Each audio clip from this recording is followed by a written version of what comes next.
अस्सलाम वालेकुम, आप देख रहे हैं डॉन न्यूज में। मेजबान अब्दुल गफ्फार पुराना रिप्ले के एक और एपिसोड के साथ। एशिया कप पाकिस्तान में होगा, हाइब्रिड मॉडल होगा नहीं होगा, यह है जनाब मिलियन डॉलर क्वेश्चन, जिस पर बहुत बातें हो रही हैं। हमने देखा कि पाकिस्तान क्रिकेट बोर्ड की मैनेजमेंट कमेटी के सरबराह नजम सेठी साहब के back to back international media पर इंटरव्यूज आए, लेकिन भारत से मुकम्मल खामोशी है। आज इस प्रोग्राम में स्पेशली पहले हाफ में हम जिस शख्सियत से बात करेंगे, समझने की कोशिश करेंगे कि मामला किस तरफ जा रहा है, और अगर ये बात पाकिस्तान की मान ली जाती है जो हाइब्रिड मॉडल की, तब पाकिस्तान को इसका क्या फायदा होगा, या अगर पाकिस्तान बाइकआउट की तरफ जाता है तो इसका पाकिस्तान और इंटरनेशनल क्रिकेट पे क्या इंपैक्ट पड़ेगा। सीनियर स्पोर्ट्स जर्नलिस्ट और स्पोर्ट्स एंकर और तज्जियाकार मिर्जा इकबाल बेग हमारे साथ मौजूद हैं। इकबाल साहब, बहुत शुक्रिया सर ज्वाइन करने के लिए। कुछ आप भी बता सकते हैं, ये सिचुएशन आप भी समझते हैं गैर यकीनी की सूरत हाल है, ये ऊंट किस करवट बैठेगा? बहुत बहुत शुक्रिया अब्दुल गफ्फार। मेरी आज ही अब से 1-2 घंटे पहले नजम सेठी साहब से बात हुई और वो बड़े पुरुम्मीद थे कि 2-3 दिन में मसले का हल निकल आएगा। बैकडोर डिप्लोमेसी हो रही है, यूएई में भी बातचीत हो रही है, और उसके अलावा भारतीय क्रिकेट बोर्ड भी, क्योंकि वो बिजी है आईपीएल में, जय शाह वगैरह, और उनका जो फाइनल है 28 तारीख को है शायद, आई के बाद और भी सूरत हाल वाज़ेह हुई। लेकिन 1-2 दिन आइंदा आने वाले बड़े इंपॉर्टेंट है एशिया कप के इनेकाद के हवाले से, क्योंकि ये सारा गेम बनाया हुआ है भारत का।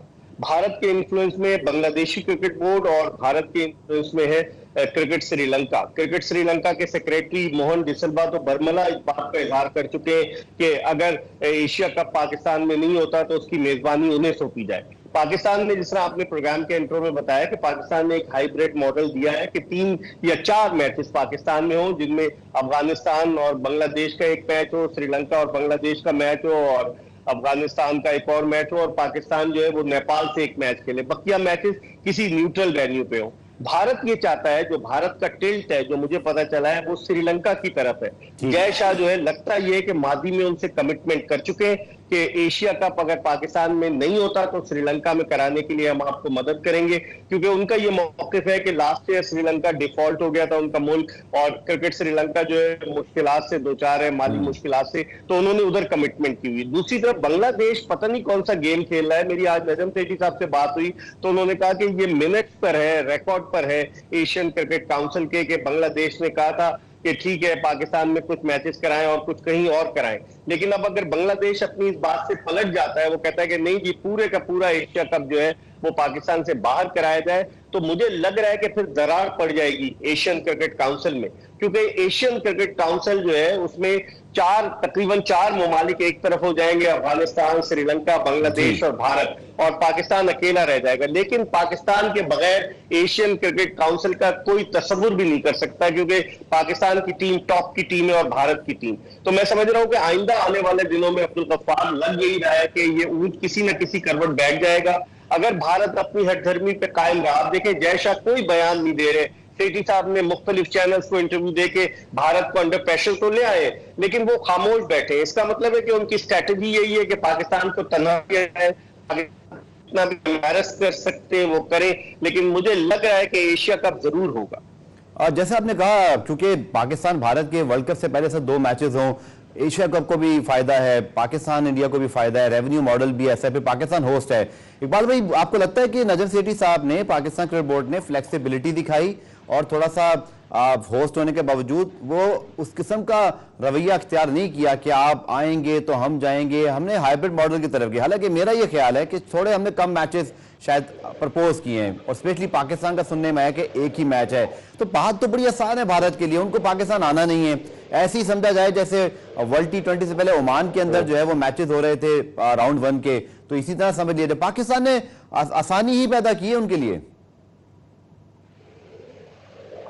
बिल्कुल आसानी पैदा की है। देखिए, पाकिस्तान को भी ना इस एशिया कप से तकरीबन $300 मिलियन का जो है वो इनकम पाकिस्तान की मुतवक्के है, ब्रॉडकास्टिंग की मद में, क्योंकि भारत ने ब्रॉडकास्टर्स की जो राइट्स है वो भारत के एक स्टार स्पोर्ट्स को दिए हुए और फिर एशिया कप में अब्दुल गफ्फार आप देखें कि 3 मैचेस पाकिस्तान और भारत के हो सकते हैं, 2 तो कंफर्म है, एक तो लीग मैच है, फिर उसके बाद जिस ग्रुप में ये नेपाल के साथ, तो पाकिस्तान और भारत ही सुपर 4 के लिए क्वालिफाई करेंगे, तो वहां एक मैच है, और फिर अगर वो फाइनल में जाते हैं तो एक मैच वहां है। तो फाइनेंशियली आप देखें कि जब भी पाकिस्तान और भारत का मुकाबला होता है, पूरी दुनिया की नजरें, बल्कि मैं तो कहता हूं कि ऑस्ट्रेलिया इंग्लैंड की एशेज की अब वो वैल्यू नहीं रही जो पाकिस्तान भारत के मैच की रही।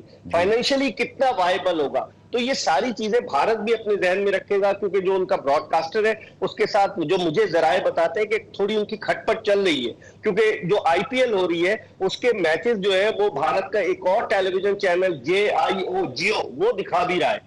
तो बड़े मसाइल है, तो वहां भारत ये भी नहीं चाहेगा कि ब्रॉडकास्टर्स को नुकसान हो, ब्रॉडकास्टर्स ये भी नहीं चाहेगा कि एशिया कप ना हो। तो बड़ी एक ट्रिकी सिचुएशन है, और मैं समझता हूं कि इसमें पाकिस्तान ने सही कार्ड खेला है कि ठीक है आप 3-4 मैचेस यहां करा लें, बाकी आप कहीं और करा लें। पाकिस्तान ने तो ये भी सजेशन दिया है कि अगर यूएई में बांग्लादेश मना कर रहा है, लेकिन अब सूरत हाल वाज़ेह होगी, कहते हैं गर्मी है, तो बांग्लादेश भूल गया जब सितंबर 2018 का एशिया कप 50 ओवर का यूएई में हुआ था। बांग्लादेश भूल गया जब 2021 का गुज़िश्ता बरस का जो एशिया कप T20 था वो यूएई में हुआ था। तो मेरे ख्याल में ये पीछे से डोरे कोई और हिला रहा है, और सूरत हाल वाज़ेह हो जाएगी आइंदा 1-2 दिन में। उम्मीद है कि पाकिस्तान जो मौक़िफ़ पाकिस्तान ने इख्तियार किया है, बड़ा जबरदस्त मौक़िफ़ इख्तियार किया है, हमारे लाख इख्तिलाफात से ही नजम सेठी साहब से, लेकिन जब पाकिस्तान की बात आएगी, मुल्क की बात आएगी, मुल्क की इज्जत और वकार की बात आएगी, तो सारा मीडिया उनके साथ खड़ा होगा। और इस मौके पर भारत को नीचा दिखाने के लिए हमें चाहिए कि हम उनको सपोर्ट करें, और इस मामले पर पाकिस्तान की जीत होनी चाहिए। बिल्कुल आपने ठीक कहा, और इसमें तमाम हम सब भी स्टेक होल्डर्स हैं।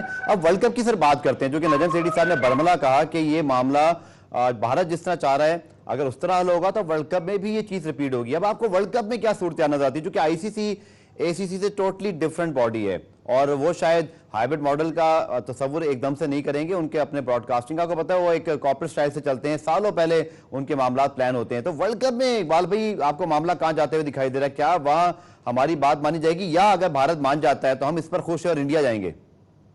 देखिए, वर्ल्ड कप के हवाले से नजम सेठी साहब का आया कि जी सिक्योरिटी की हमें यकीन दहानी कराई जाए। आपको याद होगा 2016 का जो T20 वर्ल्ड कप भारत में हुआ था, शाहिद आफरीदी की कप्तानी में हम गए थे, तो वहां भी हमें सिक्योरिटी की यकीन दहानी कराई गई थी, तो हम गए थे। तो अब कुछ लो कुछ दो की पॉलिसी होगी। आपने बिल्कुल सही कहा अब्दुल गफ्फार के आईसीसी ने इवेंट एक मुल्क को दिया है। माजी में जिस तरह 3 ममालिक में एक वर्ल्ड कप हुआ 87 का, आपको याद होगा, पाकिस्तान, श्रीलंका, भारत। फिर एक वर्ल्ड कप जो है 87 में जो हुआ, जो जिसमें कि पाकिस्तान और भारत थे, 87 नहीं 96 का वर्ल्ड कप जिसमें पाकिस्तान और भारत, पाकिस्तान भारत थे क्वार्टर फाइनल बेंगलोर में हारा। तो वो तो आईसीसी ने 2 ममालिक 3 ममालिक को दिया था, यहाँ आईसीसी ने एक मुल्क को होस्टिंग राइट दिए।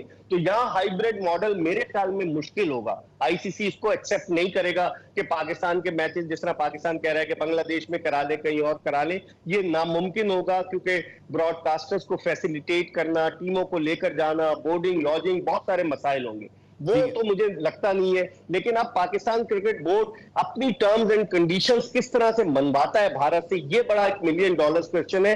और नजम सेठी साहब डट तो गए, अभी तो हम पहले एशिया कप की बात कर ले रहे हैं। एशिया कप का मामला तय हो जाता है अब्दुल गफ्फार, तो मुझे लगता है कि वर्ल्ड कप का मामला भी तय ठीक है होता जाएगा, क्योंकि 2025 की चैंपियंस ट्रॉफी पाकिस्तान में, तो हमें चैंपियंस ट्रॉफी के लिए यकीनन बहुत सारी चीजें करना होगी, और उसके लिए हमें होस्टिंग करनी है, क्योंकि पाकिस्तान में 2008 के बाद से अब तक कोई मेजर इवेंट नहीं हुआ। पुनः रिप्ले में खुशामदीद। तो जैसे मिर्जा इकबाल बेग साहब ने एक हिंट दी है, इसको मैं खुशखबरी भी कह सकता हूं कि एशिया कप का मामला हमें शायद हल होता हुआ दिखाई दे, लेकिन अभी जैसे ऑफिशियली कोई चीज आएगी फिर ही हतमी तौर पे हम कुछ कह सकते हैं। लेकिन इकबाल भाई वो जो बाइकआउट की बातें, जाहिरी बात है बहुत ज्यादा ये बात समझी जा सकती है कि पाकिस्तान इंडिया के मैचेस वर्ल्ड कप से पहले 2 हो रहे हैं, इतना बड़ा फाइनेंशियल रेवेन्यू इसमें जनरेटेड है, तो सब चाहेंगे इसको बचाया जाए। तो क्या यही सोच आखिर में इस चीज को बचा रही है कि भारत भी चाहता है एशिया क्रिकेट काउंसिल में जय शाह साहब को भी एसोसिएट मेंबर्स को खुश रखना है, तो जो पावर है इंडिया पाकिस्तान की पैसे की, क्या वही भारत को वापस लेके आएगी हाइब्रिड मॉडल पर? बिल्कुल आप सही कह रहे हैं अब्दुल गफ्फार, वही पावर जो है, क्योंकि पैसा जो है वो सबसे बड़ा रुपया भैया। लोग कहते हैं ना पैसे की एक अपनी इंपॉर्टेंस है, और क्योंकि क्रिकेट में अब पैसे ही पैसा है, आप देखें तो मुझे लगता है वही चीज वापस लेकर आएगी, क्योंकि बहुत कुछ डिपेंड करेगा एशिया कप पर, वर्ल्ड कप के हवाले से। इसके असरात फिर भारत में जो वर्ल्ड कप होगा, जो 5 अक्टूबर से 19 नवंबर तक होगा, उस पर इसके बहुत देरीना असरात मुरत्तब होंगे। अगर ये मुलतवी हो जाता है या इसमें पाकिस्तान नहीं जाता, 5 मुल्क की टूर्नामेंट भारत करा लेता है, 3 मुल्क की टूर्नामेंट पाकिस्तान करा लेता है, तो फिर आईसीसी का जो वर्ल्ड कप है उस पर इसके बड़े गहरे असरात मुरत्तब होंगे। तो दोनों ममालिक नहीं चाहेंगे, क्योंकि आईसीसी में इससे ज्यादा पैसे पाकिस्तान को मिलेंगे, लाखों डॉलर्स पाकिस्तान को मिलेंगे, तो दोनों ममालिक, भारत भी नहीं चाहेगा। और आपको पता है कि जो उसमें पाकिस्तान और भारत का भी एक मैच है। टेंटेटिवली भारत ने तो ये कह दिया है कि वो मैच अहमदाबाद का जो नरेंद्र मोदी स्टेडियम है वहां खेला जाएगा, जहां 1,32,000 तमाशाइयों के बैठने की गुंजाइश है। जी। तो 15 अक्टूबर टेंटेटिवली, अभी शेड्यूल नहीं आया, लेकिन भारत नहीं चाहेगा, फिर बड़ा लॉस होगा। ये भी देखना होगा, न सिर्फ भारत को लॉस होगा, ब्रॉडकास्टर्स को लॉस होगा, आईसीसी को लॉस होगा। तो बहुत सारी चीजें, सब ये चीजें जहन में रखकर ही ये लोग आगे की तरफ बढ़ रहे हैं। इकबाल भी डेफिनेटली इस वक्त तो हमें खैर ऐसी सिचुएशन में ही आना चाहिए जहां पर कुछ मैचेस पाकिस्तान में हो, लेकिन आपको लगता है कि वो जो पूरे एशिया कप पाकिस्तान में होता, अगर आइडियली हम भारत को मजबूर करते या कोई सिचुएशन बनती, 4 मैचेस में सुना है सिर्फ 1 मैच पाकिस्तान का होगा। मैं अंडरस्टैंड कर सकता हूं कि पूरा इवेंट नहीं हो रहा तो चलें चंद मैचेस सही, लेकिन चैंपियंस ट्रॉफी के लिए फिर हमें क्या लॉबिंग करनी है सर अभी से कि तब अगर भारत ना आए तो इसका इम्पैक्ट ये ना हो कि भारत के साथ साथ बाकी टीमें भी यूई में खेल रही हों। हमें हर हाल में अपने इंटरेस्ट को प्रोटेक्ट करना है। चले शुरुआत है, हम भी उतना ही फ्लेक्सिबल रहते हैं जितना आप, जैसे आपने कहा कि मुल्क का मामला है, लेकिन हमें थोड़ी सी बेहतरी की तरफ भी बढ़ना पड़ेगा आगे चलकर। देखिए, सारा कुछ डिपेंड करेगा। अगर हाइब्रिड मॉडल अप्रूव हो जाता है तो जो वर्ल्ड कप में शिरकत करने वाली 3 टीमें वो पाकिस्तान आकर खेल जाएंगी ना एशिया कप। ठीक है, तो फिर आप बताएं, फिर उसके लिए क्या फिर कोई तौजीह बाकी नहीं रहती कि चैंपियंस ट्रॉफी में टीमें ना आए। अगर 2023 का एशिया कप जो है वो है, उसमें अगर आके अफगानिस्तान, बांग्लादेश और श्रीलंका, पाकिस्तान खेल जाते हैं तो पाकिस्तान का केस और स्ट्रांग होगा कि हमने जो एशिया कप में ये ममालिक आकर खेले तो बकिया ममालिक भी डेफिनेटली आए। और फिर उस वक्त क्या सियासी सूरत हाल होती है, आप देखें ना, नरेंद्र मोदी की हुकूमत जो है वो सारा गेम कर रही है ना, उन्होंने ही मना किया हुआ है। वरना पाकिस्तान ने आखिरी मरतबा 2012 के आखिर में भारत का दौरा किया था और पाकिस्तान वहां वनडे T20 खेल कर आया। भारत ने आखिरी मरतबा 2008 में पाकिस्तान का दौरा किया था। तो ये डिपेंड करता है इनकी सियासी सूरत हाल पर। इससे पहले भी मामला बड़े खराब थे, जब मोदी की हुकूमत नहीं थी 2016 में, तो पाकिस्तान गया था ना एशिया कप खेलने के लिए और वर्ल्ड कप खेलने के लिए। तो मुझे लग रहा है कि अभी हालात बेहतर होंगे और सब लोग दिमाग लड़ा रहे हैं। सब लोगों की यही सोच है कि क्रिकेट को नुकसान ना पहुंचे। अगर दोनों ममालिक के आपस के ताल्लुकात खराब है तो उससे क्रिकेट ने क्या बिगाड़ा है। क्रिकेट तो एक जेंटलमैन्स गेम है कि जहां पर तो लोग, जब ये शुरू हुआ 1877 में, मार्च 1877 में, सफेद कपड़ों में लोग कहते थे जेंटलमैन्स गेम है। तो अब पैसा आ गया है, तो अब अगर इस तरह से ये हुआ, और मुझे ये लग रहा है कि वर्ल्ड कप भी अब इसके बाद शायद 50 ओवर्स का वर्ल्ड कप हो या ना हो, क्योंकि जो सूरत हाल वादे हो रही है उसमें यही लग रहा है कि T20 को ज्यादा इंपॉर्टेंस दी जा रही है। तो अब T20 में क्या होता है ये भी देखना होगा। लेकिन अब्दुल गफ्फार, मैं अपने तजुर्बे की रोशनी में आपको कह रहा हूं कि मुझे लगता है कि ऊंट किसी न किसी करवट बैठ जाएगा और एशिया कप में हम टीमों को एक्शन में देख सकेंगे। चलिए इकबाल भी आखिर में कुछ बात करते हैं, कहते हैं ना put your house in the order. अब हमारे पास एशिया कप आ रहा है, चले हमने सिर्फ लाहौर में अगर मैचेस होस्ट करने टोटली फाइन, वो स्टेडियम बहुत अच्छी शेप में। लेकिन सर आप समझते हैं कि 2025 में चैंपियंस ट्रॉफी शान शान तरीके से कराएं। लोग बात कर रहे हैं अब तक वो कराची में शादी की कुर्सियां लग जाती हैं, लोग कहते हैं जी कोई नया स्टेडियम आप ऐड करें। हालांकि अरबाब नया स्टेडियम जो मैंने थोड़ा बहुत उसको अभी कुछ अर्से पहले देखा, बड़ा शानदार बन रहा है। हमें अपग्रेडेशन पे काम करिए। हमारा कैपिटल दुनिया के खूबसूरत तरीन कैपिटल शहरों में है, वहाँ एक स्टेडियम प्रॉपर बन जाए। एक नए स्टेडियम की बात तो हुई थी, फिर वो सियासी तब्दीली, क्रिकेट बोर्ड में तब्दीली की वजह से सब कुछ आगे पीछे हो गया। सो हमें चैंपियंस ट्रॉफी की फिर तैयारी भी सर बहुत अच्छी करनी है, जो कि दुनिया भर के स्टेडियम को देखने के बाद हमारे शायकीन खुद अपने स्टेडियम पर तनकीद करते दिखाई देते हैं। बिल्कुल, आपने इसकी सही निशानदेही की। अभी आप आईपीएल के मैचेस अगर देख रहे हो तो आप देखें लखनऊ जैसे शहर में, वहां जयपुर में, हर जगह जिस तरह के स्टेडियम, हैदराबाद, दक्कन जैसे स्टेडियम बने, अहमदाबाद का तो चले एक दुनिया का सबसे बड़ा है, तो वहां इंफ्रास्ट्रक्चर पे तवज्जो दी गई। हमारे यहाँ क्या होता है अब्दुल गफ्फार के, एक दूसरे की टांगे खींचने में हम लोग लगे होते हैं, कौन क्रिकेट बोर्ड का चेयरमैन बनेगा, कौन नहीं बनेगा। जब वो बन जाता है तो फिर उस सूरत में वो तवज्जो इंफ्रास्ट्रक्चर पे नहीं देता, वो अपने स्ट्रक्चर को मजबूत करने पे ज्यादा तवज्जो देता है। तो मेरे ख्याल में इनको इंफ्रास्ट्रक्चर पर तवज्जो देनी चाहिए। जब पाकिस्तान क्रिकेट बोर्ड के पास इतना पैसा है तो हम स्टेडियम की गुंजाइश को भी बढ़ा सकते हैं। अब गद्दाफी स्टेडियम लाहौर देखे ना कि उसकी गुंजाइश का, मैं नेशनल स्टेडियम कराची में आपने कहा वाकई में जो सामने के इंक्लोजर है, जनरल इंक्लोजर, वहां लोग सीढ़ियों पर बैठकर देख रहे हैं। माजी में 1.5 अरब रुपया खर्च हुआ था नेशनल स्टेडियम कराची में, जहां टेफ्लॉन की छत लगी और कुछ स्टैंड में कुर्सियां लगी। 1.5 अरब में तो स्टेडियम बन जाता है। तो हमें अपनी इस पर तवज्जो भरपूर देनी होगी ताकि हम दुनिया को एक पाकिस्तान का पॉजिटिव इमेज जो है वो दे सके। और मेरे ख्याल में इसमें कोई कबात नहीं, इस्लामाबाद का बेहतरीन ग्राउंड बन सकता है, सियासी वजह से वो रुक गया है। इसके अलावा आपने अरबाब नियाज स्टेडियम पेशावर की बात की, वो भी बेहतरीन हो सकता है। फैसलाबाद के स्टेडियम को आप बेहतरीन तरीके से बना सकते हैं। रावलपिंडी क्रिकेट स्टेडियम को आप और मजीद उसकी कैपेसिटी बढ़ा सकते हैं, कराची को और बेहतर कर सकते हैं, और लाहौर तो है ही। तो मेरे ख्याल में पाकिस्तान क्रिकेट बोर्ड को सोचना होगा इंफ्रास्ट्रक्चर के हवाले से। सर, जब भी आप आते हैं मैं आखिर में जरूर हॉकी का सवाल करता हूं, क्योंकि हमारी भी जिम्मेदारी है मीडिया की कि हम थोड़ा कौमी खेल की बात करें। हालांकि वहां पर भी हम उम्मीद कर बैठते हैं कि शायद अब तब्दीली आई, कुछ बेहतर होगा। अदनान जाकिर आए इंग्लैंड से, वापस चले गए। एनओसी का मामले का कोई हल दिखाई नहीं दे रहा, वही पुरानी चीजें। इकबाल भाई, आप भी बड़े पुरुमीद थे, जो कि हैदर को हमने काम करते हुए देखा है कराची में, लेकिन क्या पाकिस्तान हॉकी फेडरेशन के मसाइल इतने ज्यादा हैं कि वही चीजें तकरीबन कमोबेश रिपीट हो रही हैं? कुछ बेहतरी हो जाएगी? ये पार्टिसिपेशन, ये जो गवर्नमेंट अब फंड्स देने पर हिचकिचा रही है, एनओसी का मामला है, तो ये तो सारा का सारा मामला वही जगह वहीं अटका हुआ है। देखिए, वो कहते हैं ना, इस घर को आग लग गई घर के चिराग से। जो साबिक ओलंपियन से वो सिर्फ और सिर्फ ओहदों के हुसूल की जिद्दोजहद में पाकिस्तान हॉकी को नुकसान पहुंचा रहे हैं। अभी एक कमेटी बनी है, और आज आपको लेटेस्ट खबर मैं दे रहा हूं कि अभी तक पाकिस्तान स्पोर्ट्स बोर्ड ने कोई एनओसी जारी नहीं किया, क्योंकि पाकिस्तानी टीम को जूनियर एशिया कप में ओमान में हिस्सा लेना है, और उसके अलावा कोई फंड भी जारी नहीं किया। मेरी आज बात हुई एहसानुर रहमान मदारी से, जो सूबाई राब्ते की, बैनुल सूबाई राब्ते की वजारत के वजीर है। उन्होंने कहा कि हमने पिछली दफा भी इनको 70 लाख रुपए दिए थे जब ये साउथ अफ्रीका गए थे, और इस मरतबा भी हम देने को तैयार है, रिजल्ट लेकर आए। लेकिन रिजल्ट कैसे लाए? हैदर हुसैन तो बड़ी जांपशानी से काम कर रहे हैं, लेकिन वो जो माफिया है ना पाकिस्तान हॉकी में, जो सीट पे नहीं रहता तो वो टांगे खींचना शुरू हो जाता है। आप इनको कोई ओहदा दे दे हॉकी ओलंपियन को, ये आपके गुण गाना शुरू हो जाएंगे। तो ये नुकसान पहुंचा रहे हैं। अब अख्तर रसूल साहब उम्र गुजार गए, इस्लाह भाई बड़े काबिल एहतराम है, उम्र गुजार गए। ख्वाजा जुनैद 15 साल रहे, राना मुजाहिद सेक्रेटरी बन गए, आसिफ बाजवा ने 2 बारियां ले ली। तो आखिर क्यों ये लोग टांग खींचना चाह रहे हैं? चलने दे। अब खोकर साहब को 7-8 बरस हो गए, नया कोई प्रेसिडेंट भी आइंदा आने वाले दिनों में आएगा, तो हॉकी को ले जाए आगे की तरफ। वरना आप देखें ना, 1984 के बाद से आप अंदाजा लगाएं कि 39 बरस से हम कोई ओलंपिक टाइटल नहीं जीते। 29 बरस से 1994 के बाद से हम हॉकी में कोई वर्ल्ड कप नहीं जीते। तो आखिर हम कहां जा रहे हैं? फिर कोई पैसे भी नहीं दे रहा, आप पे एतबार भी नहीं कर रहा, पैसे आप खा जाते हैं। तो इस पे सोचना पड़ेगा। और पाकिस्तान स्पोर्ट बोर्ड के जो डीजी है शोएब खोसा साहब, वो यहां से गए कराची से, वो भी फोन नहीं उठाते, वो भी तवज्जो नहीं दे रहे। पता नहीं किस स्पोर्ट में उन्होंने हिस्सा लिया है, शायद वो एथलीट रहे हो या फिर कोई और स्पोर्ट्स खेलते रहो, ये भी नहीं पता। बहुत बहुत शुक्रिया मिर्जा इकबाल भाई साहब, हमारे साथ मौजूद थे। और जैसा उन्होंने कहा कि एशिया कप के हवाले से में शायद कोई पॉजिटिव न्यूज हमें मिल सकती है। प्रोग्राम में ब्रेक शामिल करते हैं, ब्रेक से वापस आकर मजीद जो हमारे खेल हैं, कुछ अचीवमेंट्स हैं, उनकी बात करेंगे इस शॉर्ट कमर्शियल ब्रेक के बाद।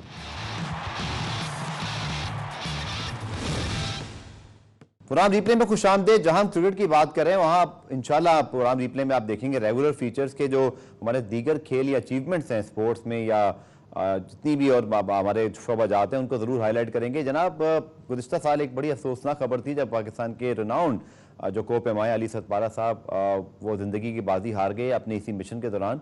लेकिन ये मायूसी जो है वो उसने पाकिस्तान की को पैमाई का रास्ता जो है वो नहीं रोका। और जो उनके साहबजादे हैं साजिद सतपारा, उसके बाद फिर हमने देखा कि शहरोज़ काशिफ, और अब तो 2 ख़वातीन भी जिनमें नादिया जाहिद हैं और फिर नादिया ज्ञानी हैं, इन्होंने आउटस्टैंडिंग परफॉर्मेंस जो है वो दिखाई और पाकिस्तान को बैक टू बैक जो है वो समिट की खुशखबरियाँ मिली। और अभी ऐसा दिन भी आया संडे को लास्ट, जब पाकिस्तान के 3 को पैमा माउंट एवरेस्ट से मौजूद थे, जिसमें नाइला कियानी हैं, नादिया आज़ाद हैं और फिर साजिद सतपारा। पाकिस्तान अल्पाई क्लब के सेक्रेटरी करार हैदर साहब हमारे साथ मौजूद हैं। करार साहब, बहुत शुक्रिया ज्वाइन करने के लिए। बहुत ही खुशखबरी है जो आपके व्हाट्सएप ग्रुप में लगातार हम आजकल देख रहे होते हैं। ये जो हमारे नौजवान हैं इन्होंने पाकिस्तान का सब हिलाली परचम वाकई सही मानों में जिसको कह सकते हैं बुलंद किया है, बुलंद तरीन चोटियों पर जाकर, जैसे मैंने माउंट एवरेस्ट का जिक्र किया, और इस बार हम देखें साजिद सतपारा ने तो विदाउट ऑक्सीजन भी किया। एक बहुत बड़ा बूम है जो गुज़िश्ता 12 महीने में दिखाई दिया है। इस पॉपुलैरिटी की या जो सारी जो अचीवमेंट्स हैं, इसका सेहरा किसको देना चाहेंगे आप? जी करार साहब। मौका दिया, इसमें कोई शक नहीं है सर कि इसमें सबसे बड़ा क्रेडिट जो है अली सतपारा को जाता है, जिनकी वजह से पाकिस्तान में एक बहुत तेजी से माउंटेनियरिंग की तरफ हमारे यूथ, हमारे नौजवान रागिब हुए हैं। और उसमें अभी आप देखते हैं इसमें मिर्जा अली, समीना बेग, जी जी। हसन सतपारा और इसका बहुत सारे हमारे माउंटेनियर्स, नजीर साबिर, अशरफ अमान थे। लेकिन अभी जो इन दिनों में हम देख रहे हैं कि नायला कियानी है, नादिया आजाद, ये ब्रिटिश पाकिस्तानी हैं, जी और साजिद अली सतपारा जिन्होंने विदाउट ऑक्सीजन, ये भी एक रिकॉर्ड है, first Pakistani to submit Mount Everest without oxygen and Sherpa support. तो इस तरह शहरोज काशिफ है जिन्होंने अपनी रिसेंटली अभी 12 अपनी 48,000 जो है आउट ऑफ 14 उन्होंने कंप्लीट किए। इसके अलावा हमारे शिमशाल से हमजा से हैं सरबाज, जी जो जी अभी जी। शीशा पंगमा और चोयू सर करने जा रहे हैं। तो ये एक बड़ा ब्रेकिंग न्यूज थी हमारे लिए भी और हौसला अफजा थी कि हमारे नौजवानों में के जरा नम होते, ये मिट्टी बड़ी जरखेज है, साकी कहते हैं ना। तो अगर ये मौका मिले और सरपरस्ती मिले तो कोई वजह नहीं है कि हमारे नौजवान, हमारे जो हमारी इवन के हमारी जो बेटियां हैं, बच्चियां हैं, और हमारे मतलब है कि ये नायला कियानी और इवन के 2 बच्चियों की माँ हैं और नादिया आजाद हैं, जी जी। समीना बेग हैं जिन्होंने रिकॉर्ड टाइम में माउंट एवरेस्ट सर किया, और नादिया आजाद ये ब्रिटिश पाकिस्तानी जिन्होंने 7 समिट्स समीना बेग के बाद उन्होंने कंप्लीट किए हैं। तो अभी ठीक है। हम एक और देख रहे हैं जो ड्यूअल नेशनलिटी है, जैनब, वो भी माउंट एवरेस्ट पे क्लाइम करना चाह रही है। ठीक तो है। इस तरह है कि हमारे अगर इनको यूथ को अगर हुकूमती सरपरस्ती हो, और जैसे कि अभी अब मौजूदा प्राइम मिनिस्टर हैं, उन्होंने नायला कियानी के लिए सितारे इम्तियाज का ऐलान किया है, जी जो जी। इंशाल्लाह उसको उनको अगले साल मार्च में मिलेगा। तो ये एक हौसला अफजा, इस तरह अगर सरपरस्ती की जाए और अल्पाइन क्लब इंशाल्लाह इसी तरह हम अपने जितने भी माउंटेनियर्स हैं इनकी हौसला अफजाई करेंगे। इसमें ठीक। हमें हमारी फोर्सेस का, पाक फौज का भी बड़ा सपोर्ट है, और जो हर वक्त जब भी हमने उनको रिक्वेस्ट की उन्होंने सपोर्ट किया, ट्रेनिंग के हवाले से, फंड्स के हवाले से। इंशाल्लाह उम्मीद है कि हुकूमत हमारी इस तरह सरपरस्ती करती रहेगी तो ये नौजवान निकलेंगे, क्योंकि जो माउंटेनियरिंग है वो एक थोड़ा जी। सा महंगा, आप कह लें कि वो है, आप एक्सपेडिशन पे जाना। तो बिल्कुल ये ठीक। जब तक कि किसी इदारे के साथ सरपरस्ती ना हो तो एक फर्द वाहिद के लिए मुमकिन नहीं है कि वो जी क्लाइम कर सर, सके। जाते हैं तो टाइम हमारा बस अब इख्तिताम की तरफ है। जो माउंट एवरेस्ट दुनिया की बुलंद तरीन चोटी, फिर K2 खुद पाकिस्तान में, और इसको बड़ा खतरनाक भी जो है वो पहाड़ माना जाता है, इसको, इसकी जो मुहिम जो है बड़ी खतरनाक है। लेकिन आप जाते जाते ये जो सारा रिकैप है जो मैंने आपसे आज बात भी कर रहे थे, तो ज़रा बता दीजिएगा कि अब आखिरी 6 महीने में, 1 साल में जो हमारे नौजवान हैं, चाहे वली हों, सरबाज हों या नादिया हों, या फिर हम काशिफ की बात करें, साजिद सतपारा तो खुद अपने वालिद साहब के नक्शे कदम पर, क्या क्या जो अचीवमेंट्स हैं जो हमारे देखने वाले, ज़रा एक सुबह ना मैं चाह रहा हूँ आप इसको खुद बयान कर दें कि इसका जो एक पूरा समअप है जो हमने अचीव किया, ताकि हमारे लोग जो देख रहे हैं उनको पता हो कि हमारे नौजवानों ने पिछले 1 साल में क्या क्या कारनामे सर अंजाम दिए हैं। जी जी, बहुत शुक्रिया। आपको जैसे मालूम है कि पाकिस्तान दुनिया में 48,000 है, जिसमें आउट ऑफ 14 5,8,000 पाकिस्तान में है। बिल्कुल। और बदकिस्मती से ये है कि कुछ अर्सा पहले तक, लेकिन अभी तो मैं आज की नहीं बात कर रहा हूँ, इससे कुछ अर्सा पहले हमारी यूथ में जो ये जो सबसे हेल्दी एक्टिविटी है एडवेंचर स्पोर्ट्स में, माउंटेनियरिंग, उसकी बहुत कमी थी। लेकिन अली सतपारा के जो हम देखते हैं कि जिस तरह उन्होंने जद्दोजहद की और विंटर में उन्होंने अपनी जान भी दे दी, लेकिन वो क्लाइम करके वापसी पर वो उन्होंने मतलब पाकिस्तान का झंडा सर बुलंद किया। तो उसके बाद एक अवेयरनेस बहुत तेजी से आई है, उसमें सोशल मीडिया का भी बड़ा किरदार है। बिल्कुल। और हमारी तो अल्पाइन क्लब की तो हर साल यही कोशिश है कि मैक्सिमम यूथ जो है हमारी इस स्पोर्ट की तरफ, एडवेंचर स्पोर्ट की तरफ रागिब हों। और हमारे खास तौर पे साजिद सतपारा है, सरबाज है, शहरोज है, और अब नायला कियानी है, नादिया आजाद हैं। इन्होंने जिस तरह ये अचीवमेंट किए तो हमें उम्मीद है कि इंशाल्लाह बहुत सारे नौजवान उनके नक्शे कदम पर ये चोटियां सर करेंगे। और इसमें बस यही गुजारिश है कि हुकूमती सरपरस्ती रहे, तो कोई वजह नहीं है कि हम रिकॉर्ड ब्रेक ना करें।